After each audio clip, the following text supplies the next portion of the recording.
At 80, Sam Elliot finally broke his cowboy-cool silence.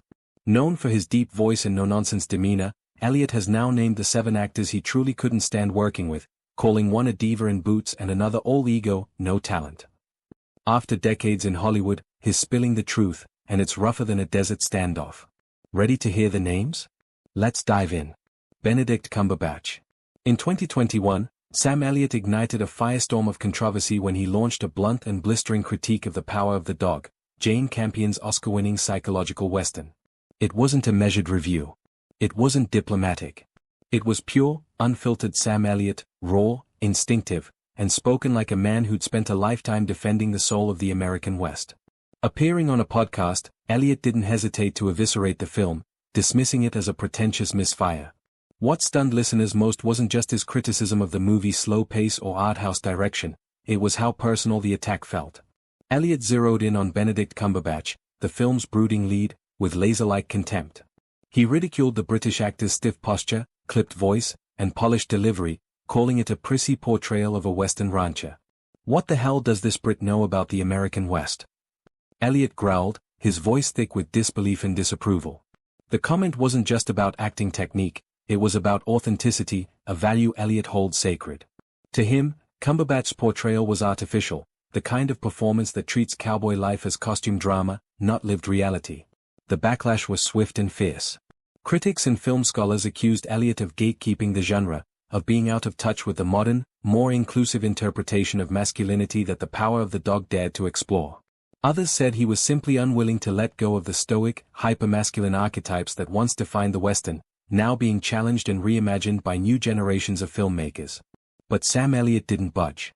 He didn't issue a half-hearted apology or walk back his comments in a PR-friendly interview. He stood his ground, unwavering. To him, this wasn't about artistic license, it was about respect.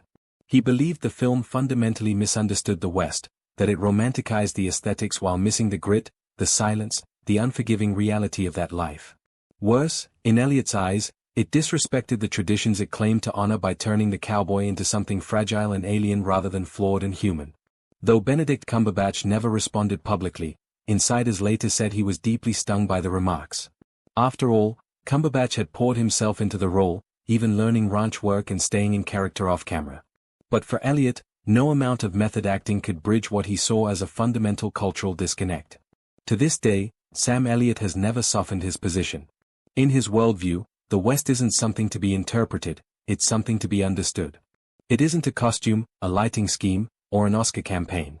It's a way of life built on solitude, struggle, and unspoken rules. And to Sam Elliot, The Power of the Dog broke those rules, not with malice perhaps, but with ignorance. And for that, he couldn't stay silent. Nicolas Cage. Sam Elliot has always believed in the power of restraint. In his world, acting is a quiet storm, measured, internal, and purposeful. A pause can say more than a paragraph. A glance can reveal an entire backstory. Raised on the grit of real life and the discipline of classic film, Elliot prizes subtlety above all else. To him, the loudest man in the room is often the weakest. Emotion, in his view, should simmer, not explode. So when Nicolas Cage stormed into the spotlight with his signature style of unhinged intensity and unpredictable energy, Sam Elliot didn't see genius, he saw disorder. Even as Cage's star rose, collecting awards, commanding headlines, and attracting a fiercely loyal fan base, Elliot remained unimpressed. Cage's performances, with their manic crescendos and wild-eyed outbursts, felt to Elliot like something more theatrical than truthful. Ghost Rider brought the two actors together on screen, but not in spirit. Elliot fulfilled his role with the same weathered gravitas he brought to every part, but off-camera, he stayed reserved. He was polite, professional, but distant. Later, Elliot would speak broadly about actors who hijack scenes with ego, those who make the story bend to their own self-expression instead of serving the character. Friends close to him say there was no doubt who he meant. More firework than flame, he once reportedly said of Cage. It was a telling line, an indictment of spectacle over substance. To Elliot, Cage embodied a style of acting that favored chaos over clarity, performance over presence. Where Elliot believed the best acting came from stillness, the kind that allows the audience to lean in and feel the undercurrent, Cage leaned out, erupting with energy that Elliot considered hollow. No matter how many awards Cage received, how many directors praised his risk-taking, or how often audiences celebrated his unpredictability, Elliot's opinion remained steadfast. He didn't see evolution, he saw erosion. The still, slow-burning art form he revered was being overtaken by noise. This wasn't bitterness or rivalry, Elliot never sought to compete. He simply held tight to a personal code, one built on integrity, patience, and respect for the quiet moments. To him, acting was never about being the center of attention, it was about disappearing into the truth of the role. Nicolas Cage, with his operatic flourishes and eccentric choices, violated that code. And for Sam Elliott, that wasn't just a difference in style, it was a fundamental betrayal of what acting is supposed to be. Kevin Costner. Sam Elliott built his legacy not just on acting talent, but on something far rarer in Hollywood, authenticity. From the gravel in his voice to the slow, deliberate gait of a man who's walked long roads, Elliot didn't just play cowboys, he was one. Raised in the American West and steeped in the traditions of ranch life, Elliot came to each role with real-world experience. He wasn't relying on scripts and wardrobe to convey grit, he carried it in his bones. The sun-worn skin, the narrow-eyed stare, the pause before speaking, it all came naturally. He brought to the screen the kind of realism you can't fake. His characters felt like they'd lived hard lives before the cameras even rolled. So, when Kevin Costner stepped into the cowboy genre, first with Wyatt Earp and later with the massive hit Yellowstone, Elliot didn't buy the performance.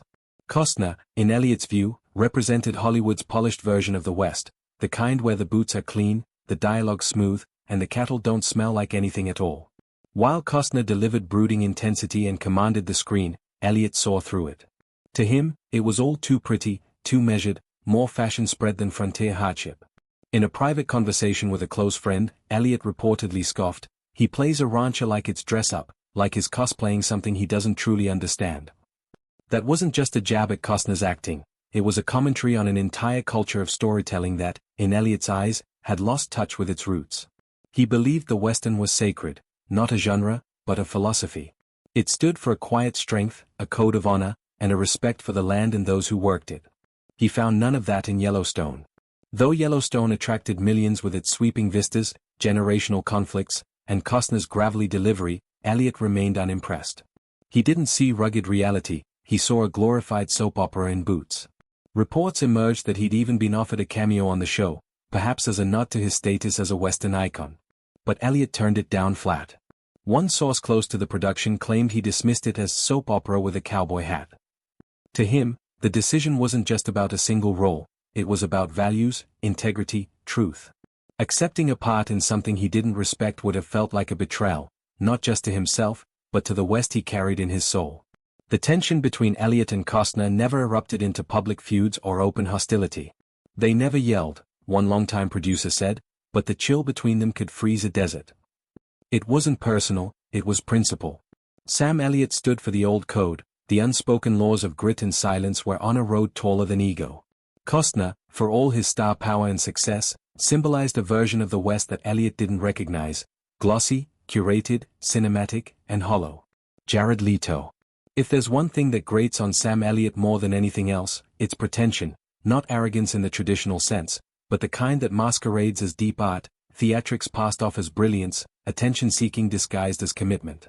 To Elliot, acting is a discipline rooted in humility and truth, not spectacle.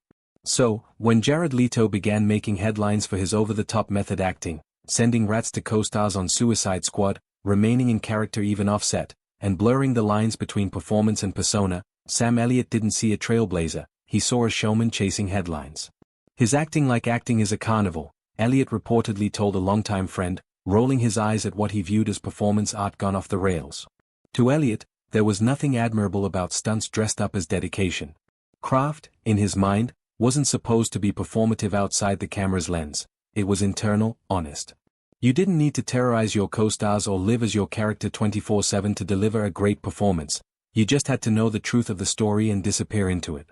Though Elliot and Leto have never worked together, industry sources say their paths nearly crossed. Elliot was once loosely attached to a film that was later reshaped around Jared Leto's casting. As soon as Elliot got wind of the change, he quietly stepped away. No press release, no dramatic exit, just silence. That in itself was Elliot's statement. For a man who sees acting as sacred ground, sharing space with someone he felt cheapened the craft was never an option. Those close to Elliot say it's not about jealousy or generational bias, it's about a fundamental difference in values. Elliot believes the best acting never calls attention to itself, it doesn't scream, it whispers. It's a loaded silence, a weighted glance, a presence that doesn't need props or performance tricks. Leto's approach, in contrast, seemed to Elliot like acting for the sake of headlines, where the role became secondary to the narrative around it.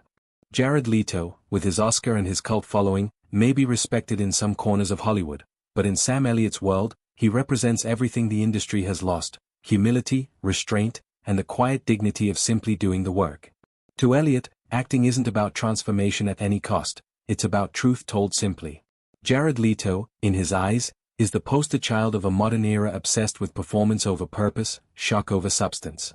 And so Elliot keeps his distance, not out of spite, but out of respect for the craft he spent a lifetime defending.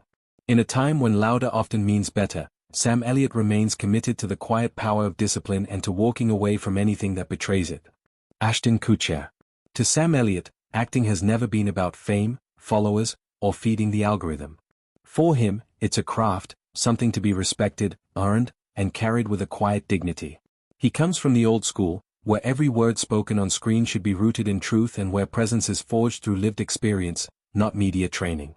So when Ashton Kutcher, fresh off sitcom stardom, romantic comedies, and tech investments, was cast alongside Elliot in Netflix's The Ranch, it wasn't a clash of egos, it was a collision of worlds.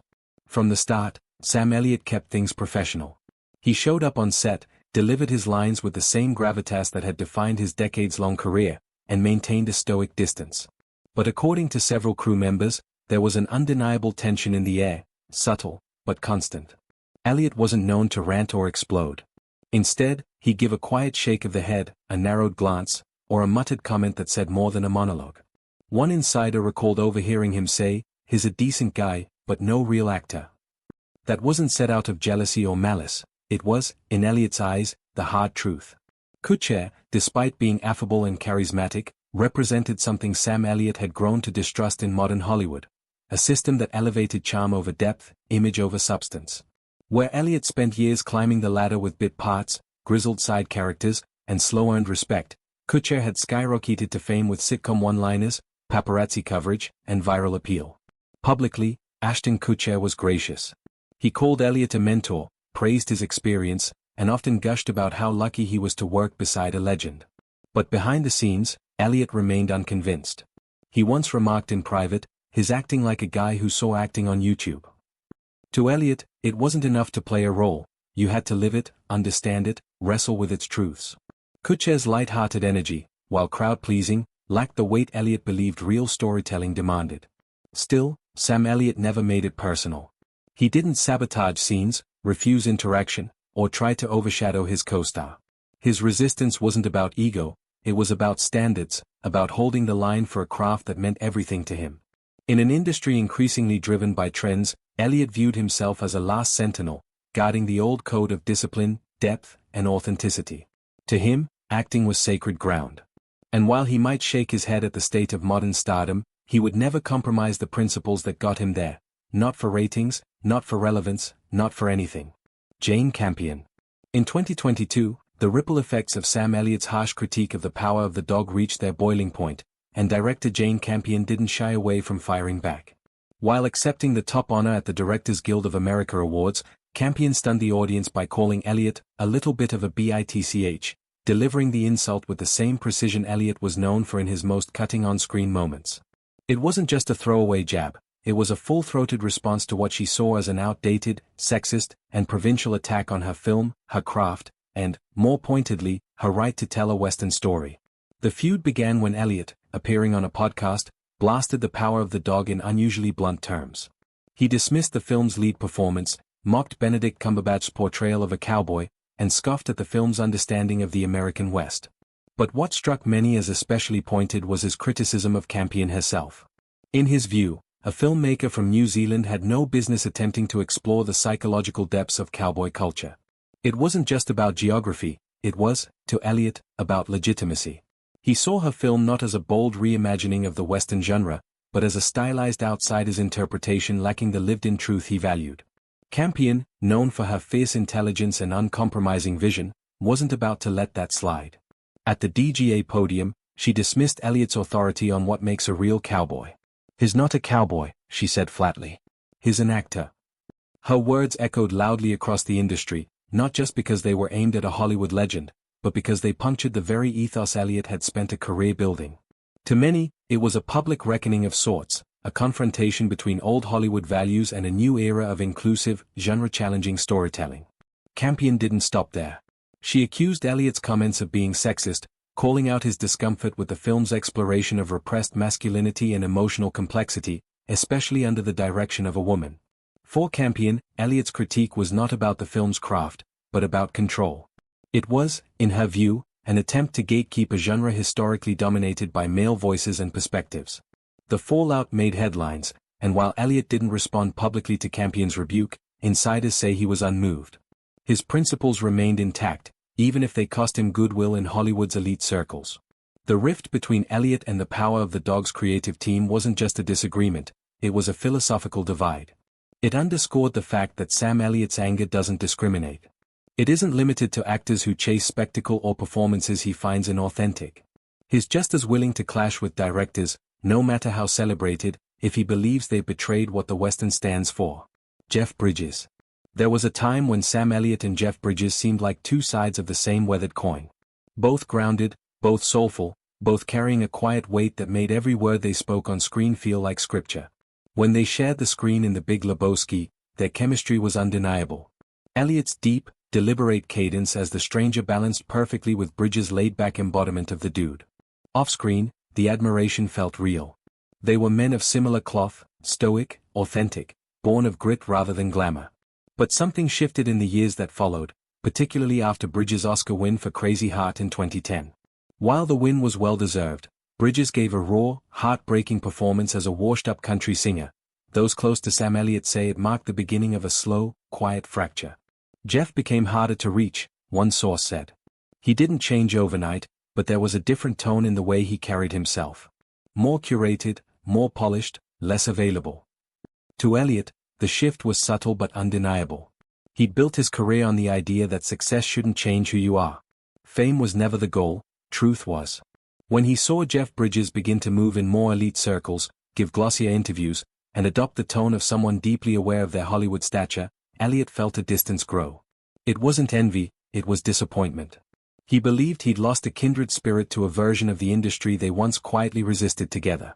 In a later interview, Elliot made a cryptic but telling comment, "Some folks change, others just show who they always were." Many fans and insiders alike read between the lines and saw it as a veiled reflection on Bridges. It wasn't cruel, but it was pointed, a subtle hurt expressed in Elliot's signature style, not loud, not accusatory, just true. The silence between the two grew. They stopped attending each other's premieres. Mutual support, once offered without hesitation, seemed to vanish. No more joint appearances, no public nods or praise. And while neither man ever aired grievances in public, the absence said enough. For Elliot, the pain didn't come from betrayal, it came from drift, the ache of losing someone he once called a brother, not to malice, but to evolution. That kind of loss cuts deeper than a feud. It's not something you fight about, it's something you mourn. In Elliot's eyes, the bond they shared had been built on honesty, on an unspoken understanding of what it meant to be men of principle in an industry of illusion. When that honesty faded, so did the bond. And for a man like Sam Elliott, who holds loyalty as sacred, that silence spoke louder than any argument ever could. What do you think about the actors that Sam Elliott hates? Leave us your comments in the section below. We hope you have found this helpful video. Don't forget to leave a like, share, and subscribe to the channel if you like it. Thank you for watching this and see you in the next videos. Goodbye.